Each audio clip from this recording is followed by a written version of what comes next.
naming all the creatures of the garden. When he realized he was alone as a human being, then came the very last creature, and he named it Frog.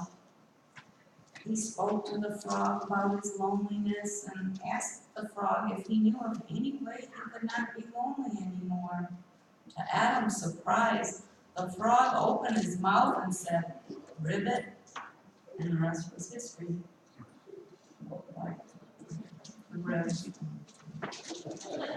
All right. My family knows that I do not read, watch, or listen to the news. My daughters both know that if something terrible happens in the world, they need to call Mom, because chances are she probably doesn't know about it. Yes, I would fail the current events category on the game Jeopardy, but I am able to be a much more happy person and have a positive outlook when I don't hear some of the horrible things that happen in this world.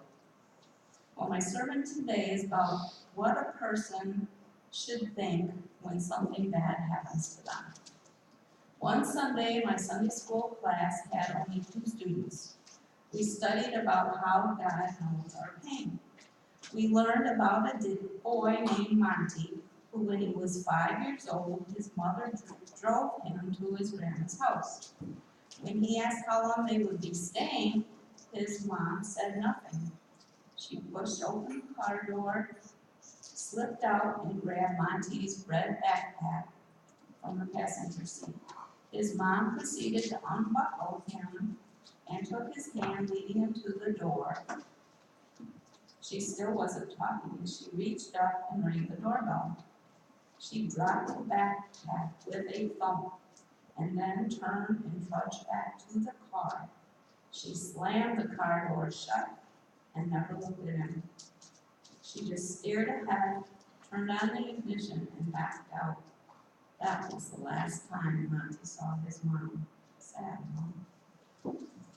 As you can imagine, it was the worst kind of hard thing for Monty, the kind of thing he never forgot, the kind of thing that stuck with him, defined him, and that never let him feel remotely close to normal. He wondered the most about the God his grandma's minister always went on about, a God who said he loved everyone, a God who said a God who protected people, a God who had let Monty's mom just drive away when he was 5 years old.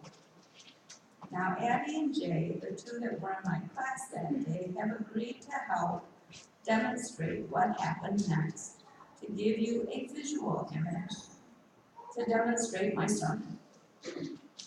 Every summer, Monty went to summer camp up the road where he heard much more about Jesus, about the God who was supposed to love him. One year, a speaker came and heaved up a watermelon for everyone to see and said, "Here's the thing.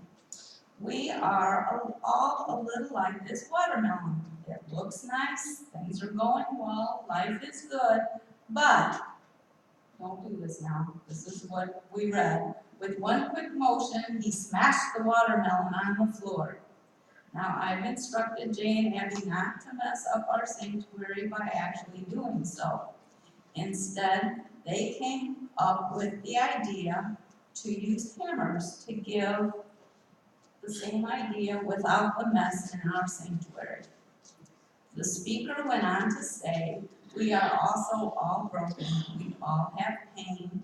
We all have hurts and fears. We all want to be made whole again, but we don't know what to do. So we try to fix ourselves.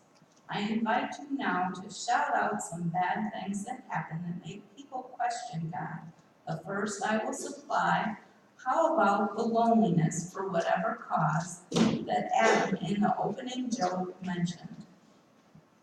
Anybody else have any things that you can think of that are terrible, that might make you feel bad, that you say during joys and concerns?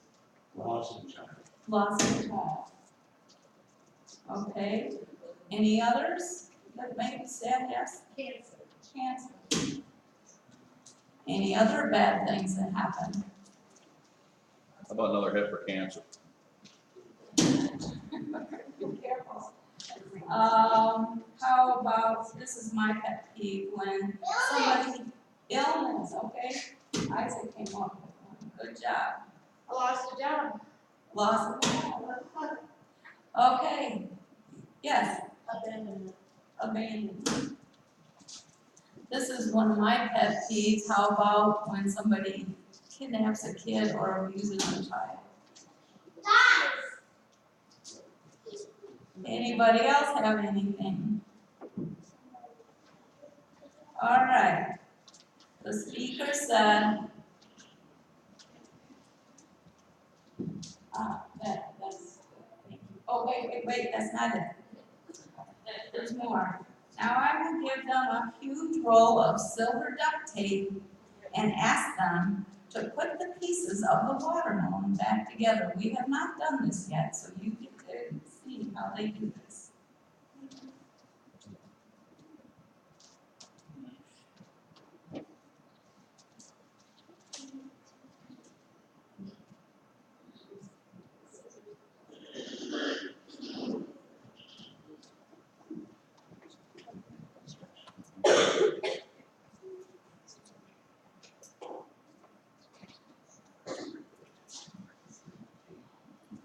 The speaker then said, this doesn't work, and we know it. No matter how much we ignore it, no matter how much we pretend like everything is okay, it's just not.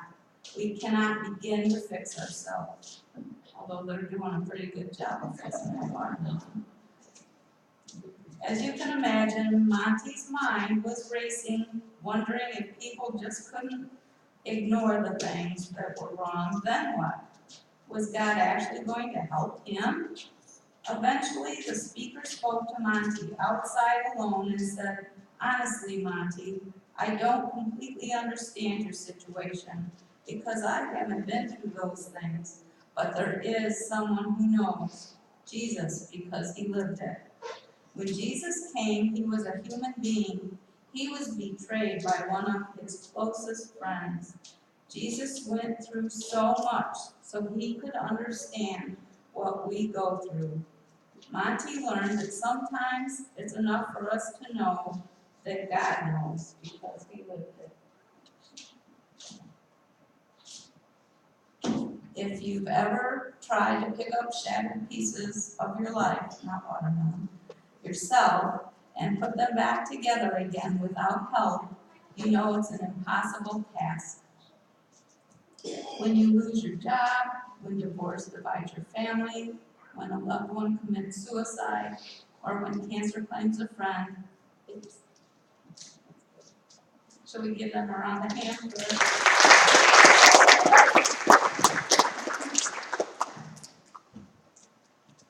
Okay.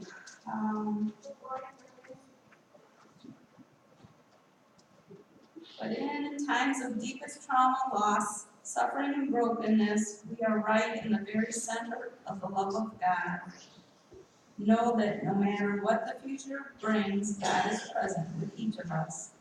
We have a God who turned the ugliness of the cross into a spectacle of eternal beauty. An all-powerful Lord who will do the same with the pain of the world. An eternal Father who specializes in wiping away tears and putting you back together again if you'll allow him.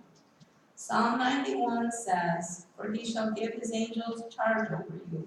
They will bear you up, lest you dash your foot against a stone." God doesn't promise to remove the stones from the path, but he does promise to make them stepping stones and not stumbling blocks. Most of us respond in a predictable way to rocks in our path. We complain about them. We kick against them only to hurt ourselves. We try to pick them up and get rid of them, only to realize that we can't lift it. Some people just stop and go no further. Others give up and turn back. But the child of God, which is us, does not have to stop or go back. He can use the rocky places in life as stepping stepping stones to climb higher. But this takes faith. The secret to climbing higher is to look away from yourself and your difficulties and look by faith to Jesus Christ. People can't prevent crises from happening, but they can successfully deal with them. Stop treating God as a means to an end, but discover who He really is. If you have doubts about God's ability to answer prayer, keep seeking, learning, and asking God for help. Be honest with God. Tell Him why you are struggling or having a hard time accepting things on faith alone. Choose to continue believing God in the midst of what you are going through. Keep your faith strengthened by reading the Bible regularly, listening to solid teaching, and spending time with committed believers, the people of the church. I recently learned about how nurseries propagate trees. Taking a small bud from one variety of tree, they graft it onto the rootstock of another variety. In time, the two develop into one.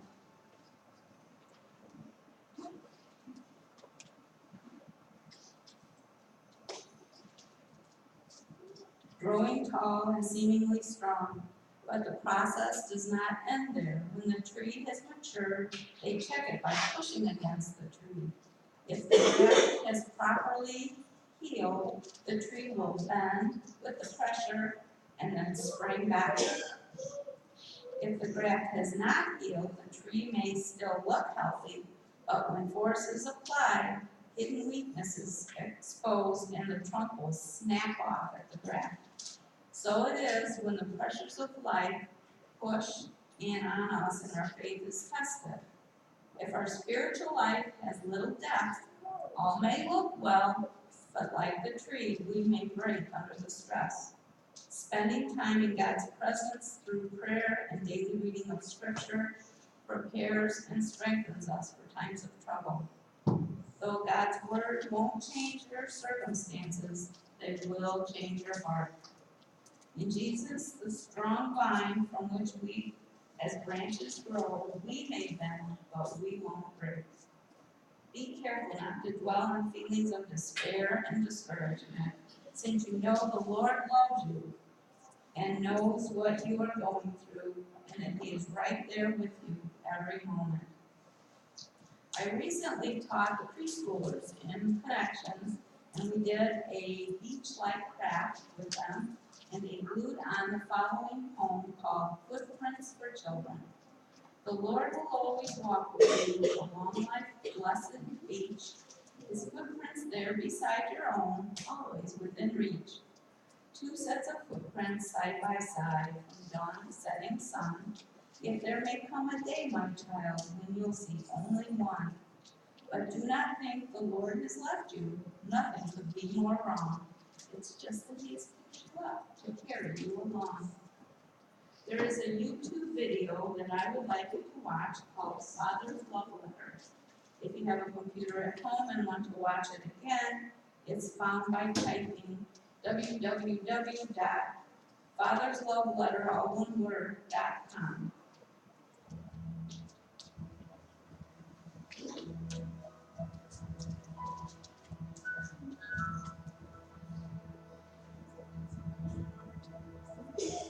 My child, you may not know me, but I know everything about you. I know when you sit down and when you rise up. I'm familiar with all your ways. Even the very hairs on your head are numbered. For you were made in my image. In me you live and move and have your being. For you are my offspring.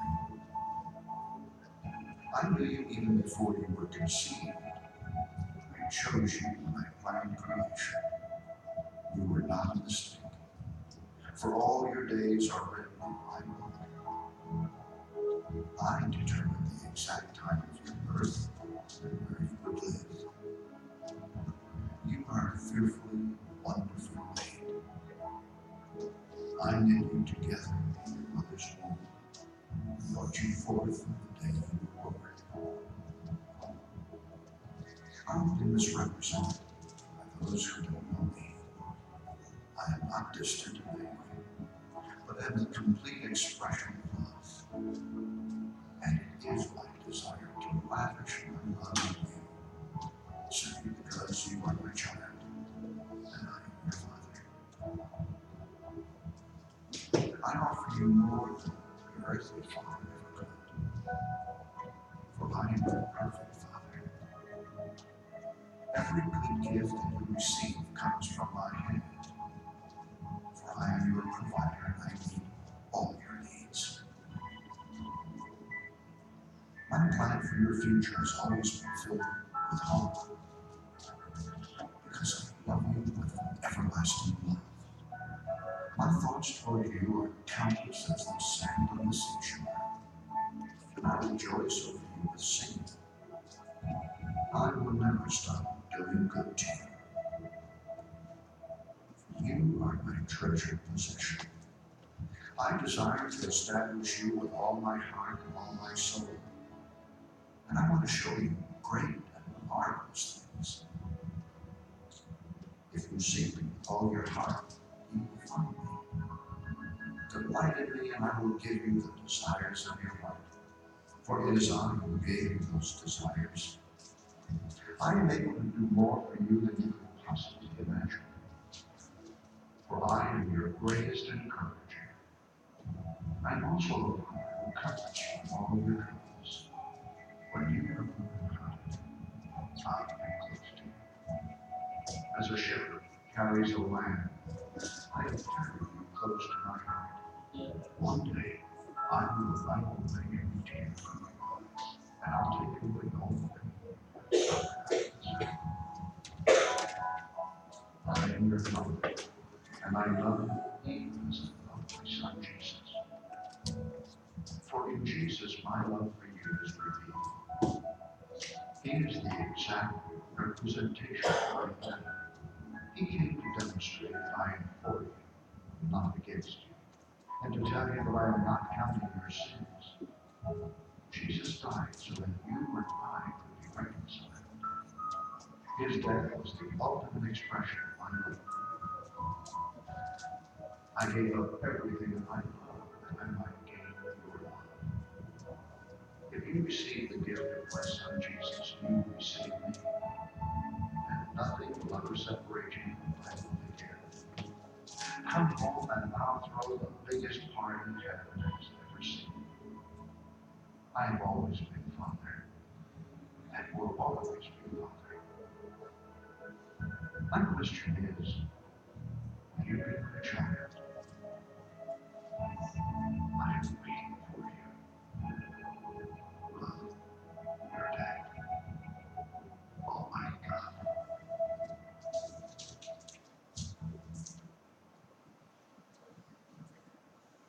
Wow, did you catch the things that can comfort us when things go wrong? I am the Father who comforts you in all your troubles. I am the Father. When you are brokenhearted, I am close to you, and I am for you, not against you.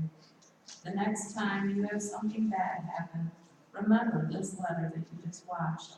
Do not blame God for whatever bad you go through, because He really loves you and would not want it for you, but rather He will be with you when you are hurting.